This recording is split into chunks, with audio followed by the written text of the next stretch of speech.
Use the money I gave you, you idiots!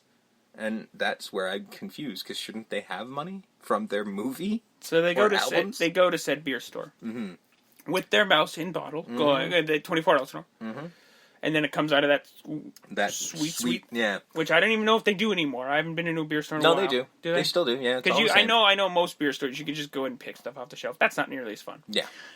So it comes out the wheelie deal.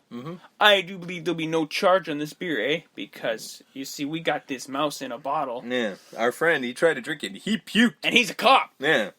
So he said, you gotta give us free beer. And he said, oh. You want free beer, go to the brewery. Like, this has nothing to do with us. Then he grabs them both and just goes, we got a problem? No.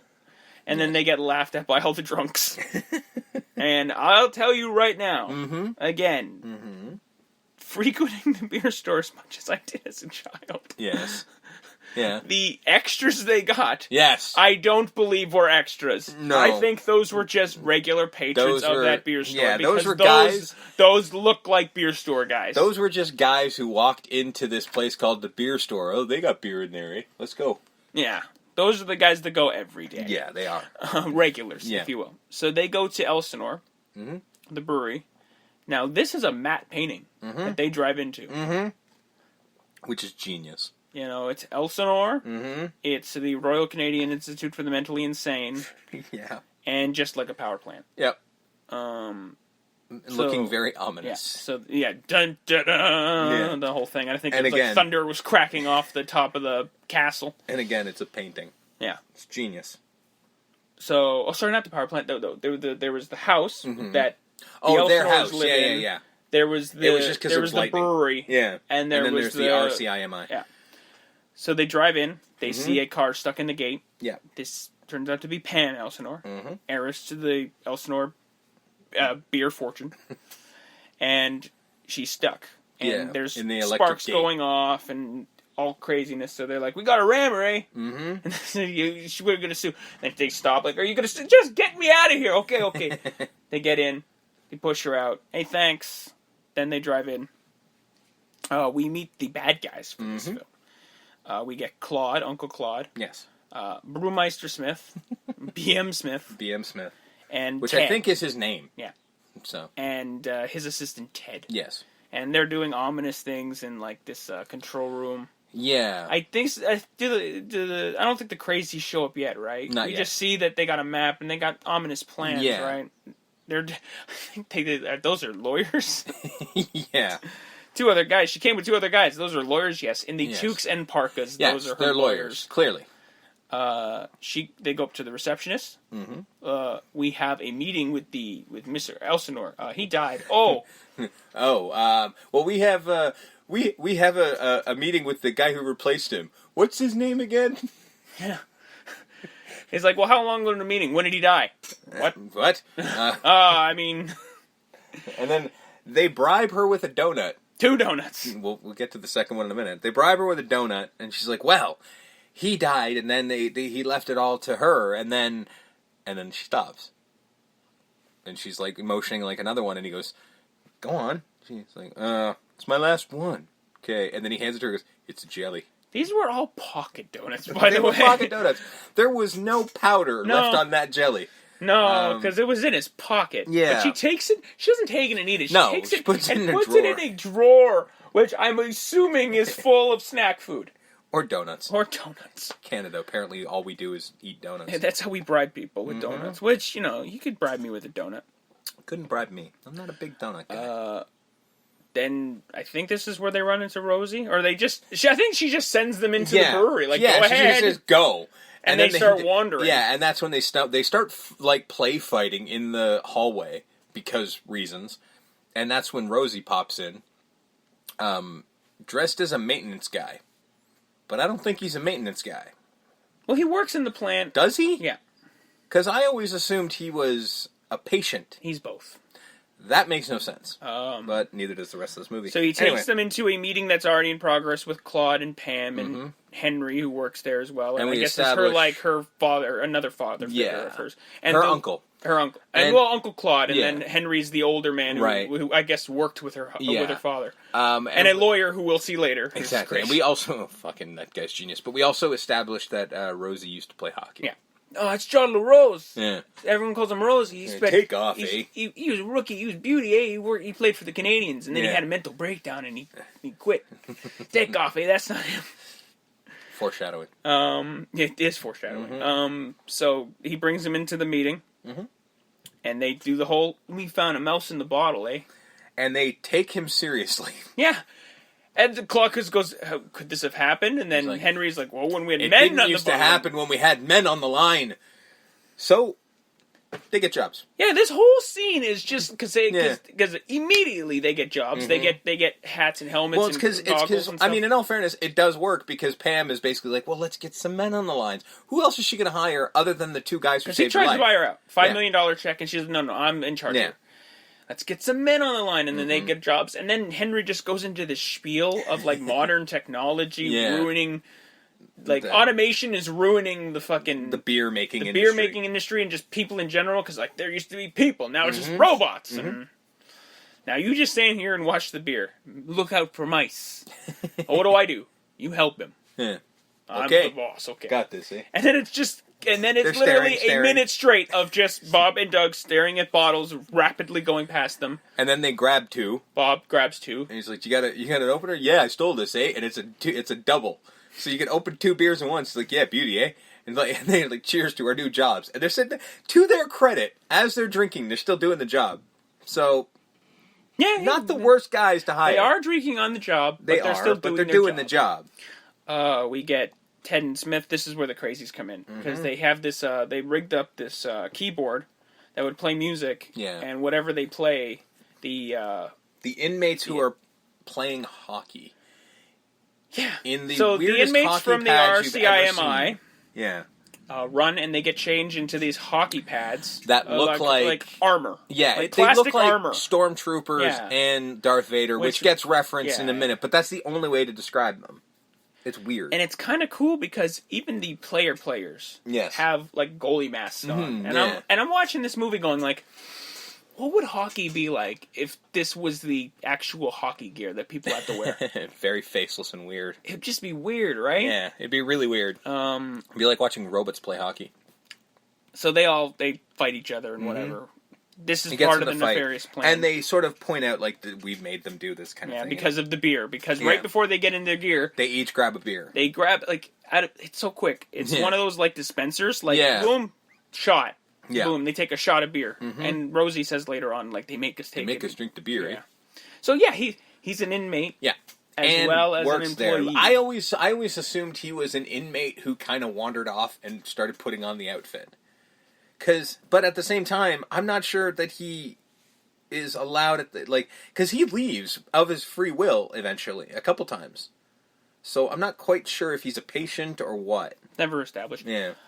So we get Pam, her mother, her now father, who was her uncle. He married her mother the day of the funeral. Yeah. And they're having KFC. They're in this big fancy mansion, and they're having the Colonel. Of course they are, because that's what you do. And they kind of... KFC is fucking a delicacy in Canada, alright? Apparently. It's a delicacy elsewhere. Yeah. Japan, namely. So Bob and Doug get home with, they say 10 cases. When they open up the back of their van, there's 30 cases. Yeah, there's a billion cases of Elsinore beer. And again, this goes into my whole thing of how the fuck are these guys this worthless? Because their dad is over the goddamn moon. And you hear that, honey? The boys got jobs! The boys got jobs, and they got beer, and he just, is literally trying to wake up the neighborhood going, they got jobs, and they got beer. Shut up, Mackenzie, we got work in the morning. So they get the idea that, they don't want to be late for their first day of work. Let's stay up all night. Let's stay up all night. Which is weird, because it can't be first night, because they literally They came off their first day, I know, but, So... Pam goes to the brewery, and they're sleeping. Yes. They didn't want to be late. And they're okay, so they wake up. They basically got 7 cases of fucking donuts and... Because they got them for everybody, I guess. I'm again, it's just I don't think they did. I think that's just what they eat. But here's the thing. They probably borrowed it from their dad, He's like, we've got jobs now, so we can afford it. Just lend us some money so we can get some donuts, so we're not late for work, eh? And their dad's probably like, fucking take all the money you need, just pay me back. So they take the donuts to the cafeteria, which is out. The lights are out. Nobody's working there because nobody works in the brewery. She seems like for someone who's now in charge. I don't think she'd be around the brewery. I don't think she's ever been there before. Like, that's the thing. I think she got put in charge, and no one expected her to actually take it. Right. You know what I mean? Because, like... They thought she would just take the money and then run. So she's never rocks. actually been there kind of thing. So she's just looking around going, I don't know. I don't understand this. So, yeah, like, because they've no longer have employees, they don't need a cafeteria. So the cafeteria's been out for, like, 6 months. So they figure out a way to get in the door with a credit card. Because Doug's beauty Doug's a genius, eh? Doug's a genius. He plugs everything back in.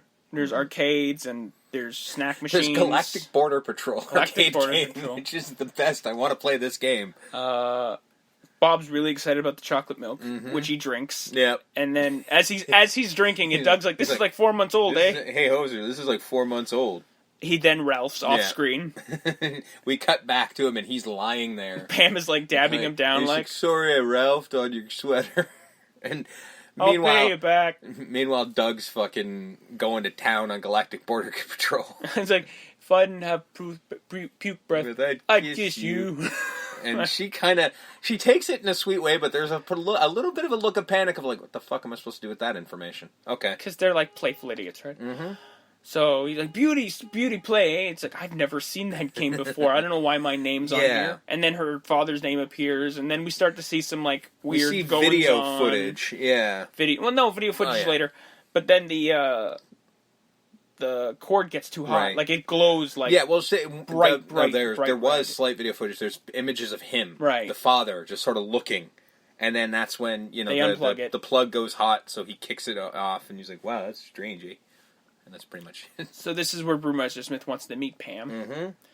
And she's like, well, I've heard so much about you.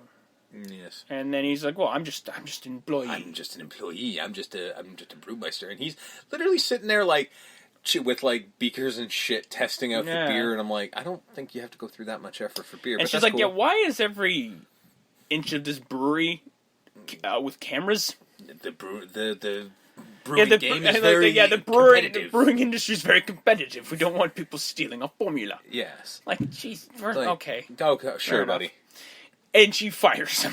Like, just on the spot. Like, just, fuck you. You are done. Yeah. Bye-bye. Just, you can't do that. Like, I can, and I did. Yeah, bye-bye.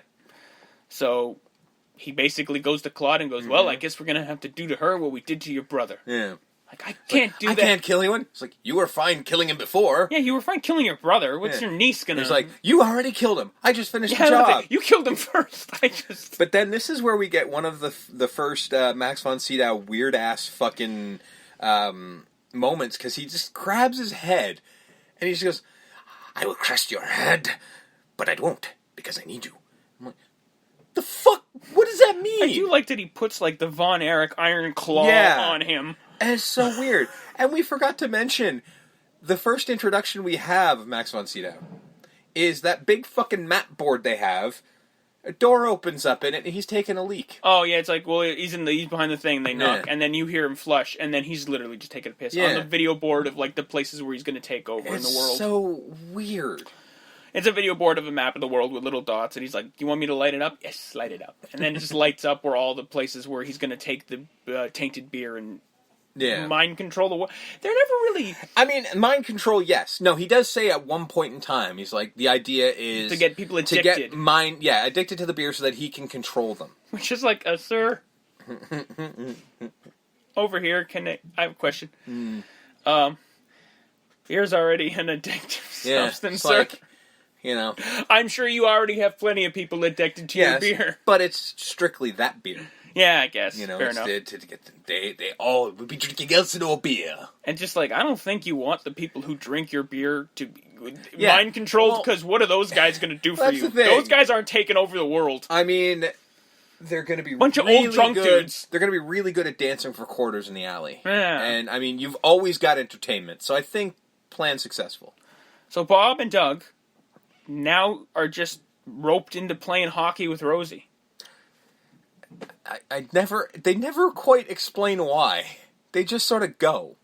And I think it was late. I don't know if it was now or later. He has Rosie actually sign his because I got his rookie card at home, and the very next time they meet Rosie, he's signing the card. Where did you get that? And I'm like, well, what do you mean? Where did he get it? It's a hockey card. And they play hockey. He's like, oh,